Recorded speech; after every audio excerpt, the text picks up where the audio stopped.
Այս պայդրության Բաքուն Երևանին չի փոխանցել Հայաստանի բանակի կողմից հրադադարի ռեժիմի խախտման ոչ մի փաստական տվյալ կամ հիմնավորում մարտի 18-ին հայտարարել է Հայաստանի վարչապետի աշխատակազմը, հիշեցնելով հրադադարը խախտելու Բաքվի մեղադրանքների ֆոնին վարչապետի աշխատակազմին ավելի վաղ արած հայտարարությունը։ Մարտի 16-ից 18-ն Ադրբեջանը 7 հաղորդագրություն է տարածել Հայաստան-Ադրբեջան սահմանին հայկական կողմից հրադադարի խախտումների մասին։ Հայաստանի Հանրապետության պաշտպանության նախարարությունն էլ հերքել է բոլոր պնդումները։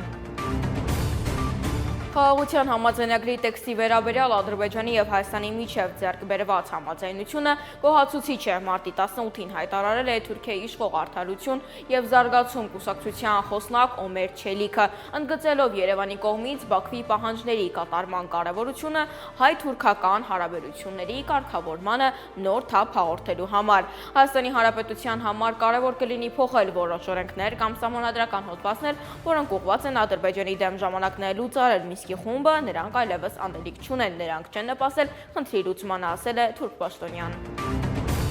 Մահացել է Ռուսաստանի ժողովրդական արտիստ Պետրոս Կիրկորովը, 93 տարեկան էր, այս մասին իր սոցցանցերում հայտնել է նրա որդին Ֆիլիպ Կիրկորովը։ Ես այլևս երեխա չեմ, այսօր 2025 թվականի մարտի 18-ին ժամը 15:37-ին մահացել է հայրս, Ռուսաստանի ժողովրդական արտիստ Պետրոս Կիրկորովը, բայց դու երբեք չես հեռանա իմ սրտից, գրել է նա։ 2024 թվականի սեպտեմբերի վերջին Ֆիլիպ Կիրկորովն ասել էր, որ իր հայրը տանն է գտնվում, առողջական վատթարացման պատճառով երգիչը խոստովանել էր, որ 92-ամյա Կիրկորովը թույլ է եղել, սակայն նրան դուրս են գրել հիվանդանոցից։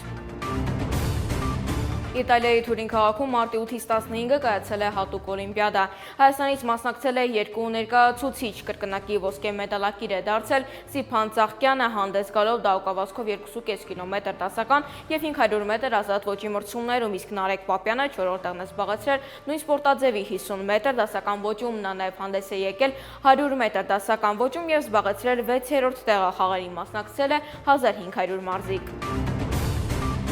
Համացանցում լայն տարածում է գտել ռուս փեսայի հայկական ազգային պարի կատարումը իր հարսանիքին։ Տղան հաճելիորեն զարմացրել է ոչ միայն ներկա գտնվողներին, այլև սոցցանցի օգտատերերին, որոնք մեկնաբանություններում կիսվել են իրենց հիացմունքի խոսքերով։